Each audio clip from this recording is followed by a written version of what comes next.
কখন যে কি খেতে ইচ্ছা করে কে জানে। তো আজকে রান্না করব হচ্ছে লুচি। তো লুচি আগে থেকে ভালো করে বেলে নিয়েছি এক সাইডে, এন্ড এখন ডুবো তেলে আমি লুচিটা ভালো করে ভেজে নিচ্ছি। আজকে রাতে ডিনার করব লুচির সাথে বুটের ডাল এন্ড গরুর মাংস। লুচি ভাজাভাজি লুচি ভেজে ফেলছি, আর আমি একটু শক্ত ক্রিস্পি করে ভাজছিলাম কারণ আমার একটু শক্ত ক্রিস্পি লুচি খেতে ভালো লাগে।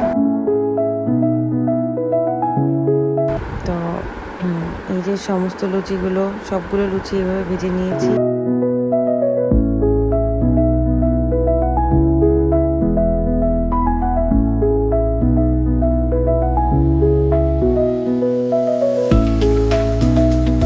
আর এখানে লুচি ভাজার পরে আমি দুইটা বাটিতে লুচিগুলো রেখেছি।